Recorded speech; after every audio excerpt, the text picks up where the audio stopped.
नमस्कार, मैं हूं आपके साथ समीक्षा तिवारी। देश और दुनिया में क्या हो रहा है ये जानने के लिए खबरें तो आप भी देखते होंगे, लेकिन ये खबरें बनती कैसे हैं?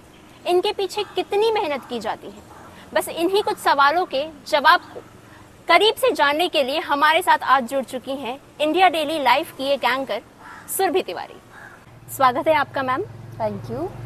तो सबसे पहले आपकी शुरुआत से करेंगे।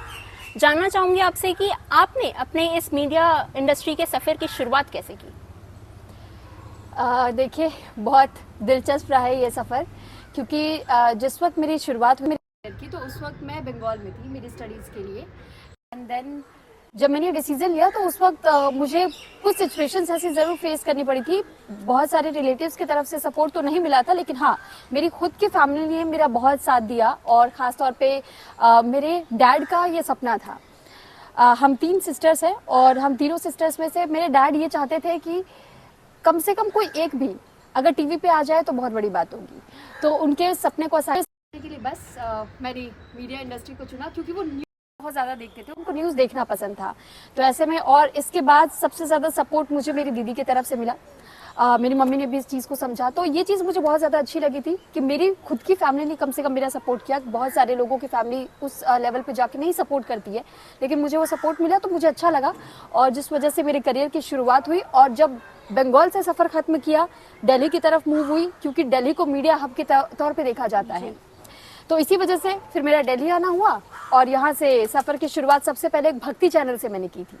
और उसके बाद धीरे धीरे ये सफ़र इसी तरीके से आगे बढ़ता गया, और बाय गॉड ग्रेस सारी चीज़ें उस तरीके से चलती गई, तो आज मैं यहाँ हूँ।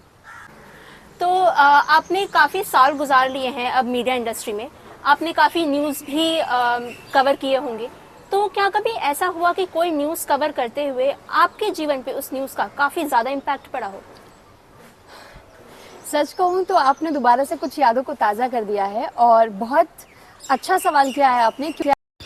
मुझे ऐसा महसूस होता है कि हर जर्नलिस्ट की लाइफ में कोई ना कोई ऐसी स्टोरी ज़रूर रही होती है। जब वो फील्ड पे उतरते हैं तो बहुत सी चीज़ों को देखते हैं, बहुत सी चीज़ों को फेस करते हैं, बहुत से चैलेंजेस भी आते हैं, और उन चैलेंजेस को पार करते हुए हम स्टोरी को बिल्डअप करते हैं। उस स्टोरी को हम आप सभी लोगों तक पहुँचाते हैं ताकि हमारी जनता उस स्टोरी को देख पाए। लेकिन उस स्टोरी को तैयार करने में हमें कितनी मुश्किलें आती है ये समझना लोगों के लिए मुश्किल हो जाता है। लेकिन हाँ, मुझे एक किस्सा बहुत ज़्यादा हमेशा याद आता है, और मुझे नहीं लगता कि शायद मैं उसे लाइफ टाइम में कभी भी भूल पाऊंगी, क्योंकि सच कहूँ तो वो मेरा पहला ही आउटडोर था मेरे चैनल की तरफ से।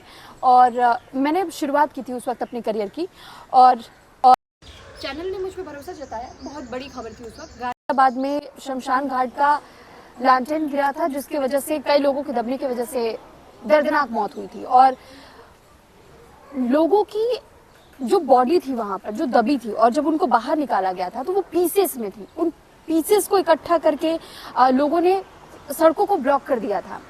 वो स्टोरी मैं अपने जहन से शायद मैं कभी भी अपनी लाइफ में नहीं भूल सकती हूँ, क्योंकि वो फेज मेरे जीवन में ऐसा था जिस वक्त मैं ग्राउंड पे गई उस स्टोरी को कवर करने के लिए, तो वहाँ पर लोगों की भीड़ थी। लोग, मतलब जो उनके परिजन थे, खास तौर पे जो डेड बॉडीज थी वहाँ पर, उनके परिजन रो रहे थे, छोटे छोटे बच्चे बिलख रहे थे।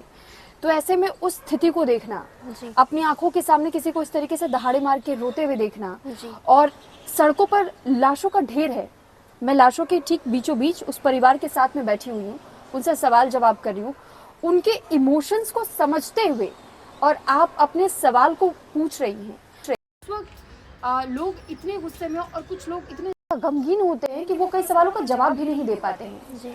तो सबसे पहले ये बहुत ज़्यादा ज़रूरत हो जाता है किसी भी जर्नलिस्ट के लिए कि आप जब किसी ऐसे परिवार से, किसी ऐसे सिचुएशन में जाए तो सिचुएशन को समझें जी, उनसे बातचीत करें, उन्हें थोड़ा सा समझाने की कोशिश करें, और उसके बाद आप अपना सवाल पुट अप कीजिए, ताकि आपको आपके सवाल का जवाब मिल जाए। और हमने उनको कन्विंस किया पहले कि जब तक आप हमसे बातचीत नहीं करेंगे, क्योंकि वो उस वक्त मीडिया से बातचीत करने को तैयार नहीं हो रहे थे, तो हमने कहा था कि देखिए, जब तक आपकी जो मांगे हैं, अगर सरकार तक आप चाहते कि पहुंचे, तो आपको हमसे बात करना बहुत ज़्यादा ज़रूरी होगा, तभी तो सरकार आपकी आवाज़ सुनेगी और आपकी मांगों को पूरा किया जाएगा जी। लेकिन उस सिचुएशन में जब मैं सवाल पूछ रही थी, उनकी आंखों की तरफ मैं देख रही थी, उस दुख को मैं महसूस कर पा रही थी। और आप विश्वास नहीं करेंगे कि मैं काफ़ी दिनों तक बहुत ज़्यादा अस्थिर रही थी उस स्टोरी को कवर करने के बाद। तो वो एक ऐसी स्टोरी है जिसने मेरी लाइफ में वाकई में बहुत ज़्यादा इम्पैक्टफुल प्रभाव अपना छोड़ा है और बहुत सारी चीज़ों को चेंज किया है, देखने के नज़रिए को या किसी सिचुएशन को समझने के नज़रिए को, किसी चीज़ को हैंडल करने के तरीके को, बहुत सी चीज़ें उसके बाद से चेंज हो गई थी मेरे लिए। जी। आजकल मीडिया पे काफी सवाल खड़े हो रहे हैं, कुछ वर्ड्स का भी यूज किया जाता है जैसे गोदी मीडिया, और जनता का भरोसा भी धीरे धीरे ऐसा लग रहा है कि से उठता नजर आ रहा है। तो इस पे आपकी क्या राय है? अगेन मैं यही कहूँगी कि बहुत लॉजिकल सवाल किया है आपने, क्योंकि ये सवाल वाकई हमसे भी, हम भी कई बार जब फील्ड पे उतरते हैं तो कई बार कुछ लोग हूटिंग भी करते हैं, बट हमें उन चीज़ों को दरकिनार करके और अपने काम पर ध्यान देना होता है, क्योंकि हमें लोगों तक उन खबरों को पहुंचाना है। पर देखिए, मैं सच कहूँ तो मैं खुद भी इस इंडस्ट्री से जुड़ी हुई हूँ। पूरी तरीके से मैं ना इसे सही कहूँगी और ना पूरी से गलत कहूँगी।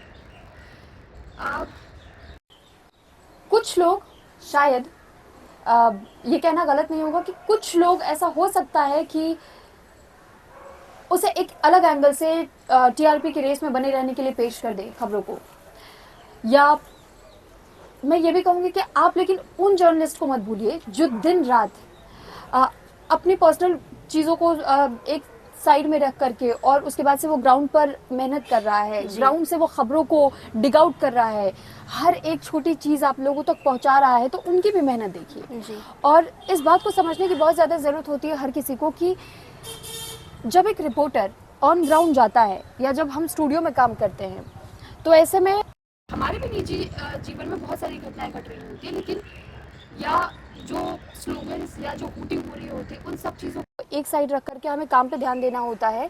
क्योंकि जो आपने सवाल पूछा कि कैसा लगता है और क्या ये सच्चाई है, मैं पूरी तरीके से इसे सच नहीं मानूंगी और ये कहना बहुत गलत होगा, क्योंकि आपको नहीं पता कि उस व्यक्ति के ऊपर कितना ज़्यादा प्रेशर है, वो कैसे सिचुएशन में काम कर रहा है और उससे क्या करने को क्या, तो आप उस रिपोर्टर को या उस एंकर को नहीं कह सकते हैं। तो ये समझने की बहुत ज़्यादा ज़रूरत हो जाती है और ये हमारी और आपकी मानसिकता पर निर्भर करता है कि आप किसी भी खबर को किस नज़रिए से देखते हैं। अब क्या पता, मान लीजिए, एक मैं छोटा सा एग्जांपल दे रही हूँ जी। ऐसा होता है कि कई बार, जैसे मान लीजिए मुझे कोई पार्टी पसंद है, किसी भी गवर्नमेंट में अपोजिशन पार्टी किसी को पसंद है, किसी को रूलिंग पार्टी पसंद है। अब अगर किसी को रूलिंग पार्टी या अपोजिशन पार्टी पसंद है तो उन दोनों में ऑब्वियस सी बात है कि क्लैशेस होंगे, लेकिन आप अगर एक साइड के पक्ष को दिखाते हैं तो दूसरे साइड का पक्ष वहां पर मिस होगा जरूर, राइट। और ऐसे सिचुएशंस में लोग क्या करते हैं कि उसके बाद से माइंडसेट डेवलप करना शुरू कर देते हैं कि नहीं, ये गलत कह रहा है, ये तो उसका पक्ष रख रहे हैं, इसका तो पक्ष ही नहीं रख रहे। आप अगर इस साइड की चीज़ों को दिखाती हैं तो ये होगा कि आप सिर्फ उस साइड का पक्ष रख रही है, इस साइड के पक्ष को नहीं रख रही है जी। तो हमारी और आपकी मेंटालिटी पर डिपेंड करता है कि आपका झुकाव किस तरफ है। तो पूरी तरीके से मीडिया को गालियां देना या मीडिया को गोदी मीडिया कह के बुलाना, ये पूरी तरीके से सही नहीं है। आपको भी उनके काम की इज्जत करनी चाहिए, रिस्पेक्ट करनी चाहिए, उनकी मेहनत को देखना चाहिए जी। आपने स्टूडियो से भी काम किया है और आपने ग्राउंड जीरो पर भी जाके काम किया है, तो आपको क्या लगता है दोनों में कितना डिफरेंस है और क्या क्या चुनौतियों का सामना आपको करना पड़ता है?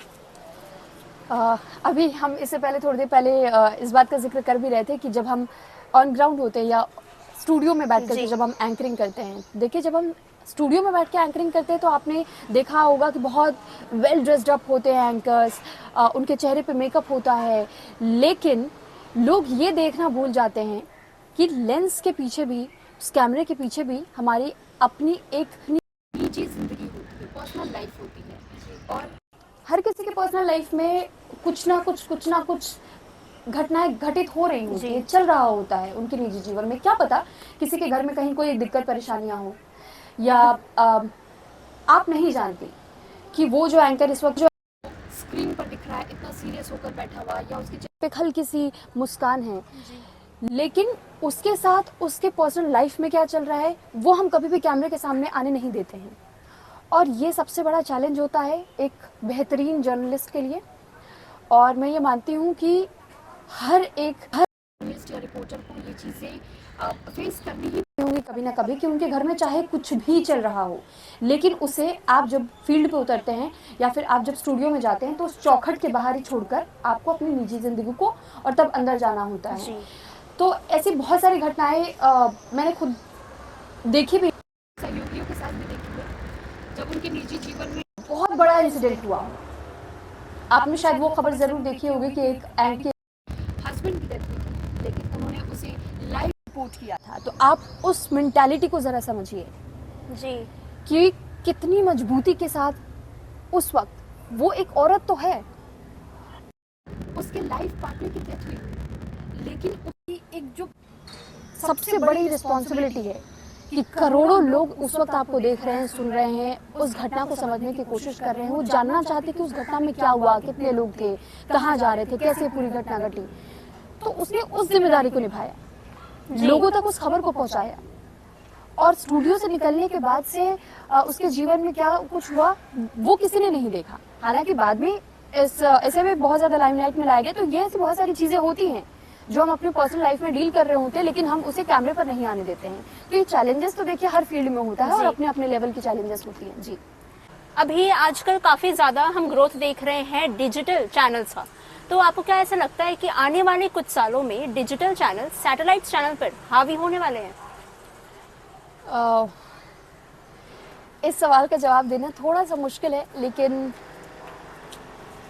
मैं अगर ऐसा 80% सही साबित होता हुआ भी दिख रहा है तो गलत नहीं होगा, क्योंकि देखिए एक समय था जब हम सुबह उठते थे तो सबसे पहले हमने, हर किसी ने अपने अपने घरों में देखा होगा, हमारे बड़े बुजुर्ग खास तौर पे चाय के कप के साथ में चाय की प्याली होती थी और अखबार का पन्ना खुलता था सुबह सुबह। उसके बाद से प्रिंट मीडिया पे हम जब चेंज होकर के आए, हमने थोड़ा सा और ज़्यादा डेवलपमेंट अपने देश में भी देखा, और उसके बाद से जैसे टेलीविज़न की शुरुआत हुई तो धीरे धीरे प्रिंट मीडिया साइडलाइन होना शुरू हो गया। हालांकि प्रिंट मीडिया ऐसा नहीं है कि पूरी तरीके से ख़त्म हो चुका है। आज के वक्त में भी जिन लोगों को आदत है वो आज के वक्त में भी न्यूज़पेपर्स पढ़ते हैं, और पढ़ना चाहिए, बहुत ज़रूरी भी है। लेकिन उसमें अगर इलेक्ट्रॉनिक मीडिया की हम बात करें तो इलेक्ट्रॉनिक मीडिया हावी हुआ। जी ज़रूर। कई सारे प्रिंटिंग प्रेस ऐसे रहे जो कि शटडाउन भी हो गए इस बीच में, और आपने देखा कि कैसे सैटेलाइट चैनल्स की ग्रोथ हुई मार्केट में, जी, डिमांड बढ़ गई। उसके बाद धीरे धीरे धीरे थोड़ा सा हम और आगे बढ़ते चले गए। आपने डिजिटलाइजेशन का जिक्र किया, हमारे देश के प्रधानमंत्री भी कई बार डिजिटल इंडिया का जिक्र कर चुके हैं, और उसके बाद से हमने देखा कि उसके बाद और ज़्यादा ड्रास्टिक चेंजेस हमने देखे। जी, लोग सबसे सबसे जो ध्यान देने वाली बात ये रही कि पहले के टाइम पे मोबाइल फोन सबके पास नहीं होते थे, लैंडलाइन हुआ करते थे, वही बहुत बड़ी बात होती थी। लेकिन जैसे स्मार्टफोन्स आए, एक ड्रास्टिक ट्रांसफॉर्मेशन था, मतलब बहुत बहुत चेंज था ये। और स्मार्टफोन के हाथ में आते ही लोगों ने कई चीज़ों को लेकर के कमान अपने हाथों में ले ली। जी, अब देखिए, जहाँ पर आज के वक्त में शायद से सैटेलाइट मीडिया के लोग या रिपोर्टर्स नहीं पहुँच पाते हैं, तो कई ऐसी खबरें भी होती है जो कि डिजिटल मीडिया के थ्रू हमें पता चलती है और उसके बाद से सैटेलाइट मीडिया के लोग पहुँचते हैं। जी, क्योंकि हम सबके पास ये गैजेट है हमारे हाथ में, हमने फ़ोन उठाया, कहीं कुछ इंसिडेंट हुआ, कहीं कोई एक्सीडेंट हो गया, कहीं कोई चोरी की घटना हो गई, या फिर कहीं पे कुछ भी हो गया, हमने फ़ोन निकाला, अपना वीडियो बनाना शुरू किया, उस पर कुछ हमने 4 लाइनें कह दी, उसे हमने सोशल मीडिया के जरिए अपलोड कर दिया, वो कई लोगों तक पहुँच गया। और अगर वो देखते देखते अचानक से वो वीडियो वायरल होना शुरू हुआ, तो फिर वो रातों रात जिस व्यक्ति ने उसे शूट किया वो भी सेंसेशन हो जाता है मीडिया के लिए, लोग बहुत ज़्यादा जानना चाहते हैं उस बारे में। उसके बाद से सैटेलाइट लोग यानी कि रिपोर्टर्स वगैरह, एंकर्स वगैरह भी ग्राउंड जीरो पर फिर उतरते हैं उस खबर को और ज़्यादा डिटेल में डिग आउट करने के लिए। हालांकि फिर भी एक और चीज़ मैं इसमें जोड़ना चाहूँगी, पूरी तरीके से मैं नहीं कहूँगी कि इसे ओवरटेक कर सकता है, शायद अभी उसमें समय है, हो सकता है आगे, पर अभी समय है। समय इसलिए है क्योंकि आज भी 100% उस खबर पर भरोसा हमें करना है या नहीं करना है, इसमें सत्यता है, सच्चाई है, फैक्ट है या नहीं है, ये जानने के लिए हम स्विच करते हैं टीवी पे ही। जी, क्योंकि सैटेलाइट चैनल्स में अगर हमारे रिपोर्टर्स हैं कर रहे हैं तो उनके पास सोर्सेस हैं और उन सोर्सेस से वो कंफर्म करते हैं उस खबर के बारे में। जी, अब डिजिटल पे क्या होता है कि किसी के भी हाथ में अगर फ़ोन है, उन्होंने फ़ोन उठाया, वीडियो बनाया, अपलोड कर दिया, वायरल हो गया। लेकिन उसकी सटीकता कितनी है? क्या वो खबर बिल्कुल सच है? उसमें कहीं कोई दूसरा एंगल भी है, कोई तीसरा एंगल भी है? तो वो पता करने के लिए तब लोग ज़्यादातर को स्विच करते हैं, क्योंकि आज भी भरोसेमंद तौर पर देखा जाता है। तो इसलिए मैं कहूँगी कि फिलहाल देखिए, हो सकता है संभावनाएं कुछ भी हो सकती हैं, और लेकिन पूरी तरीके से अभी तो नहीं है। आगे आने वाले समय में ये चेंजेस भी शायद हमें देखने को मिल जाए। जी। अगली बार फिर होगी मुलाकात एक नई पर्सनालिटी के साथ। तब तक के लिए नमस्कार।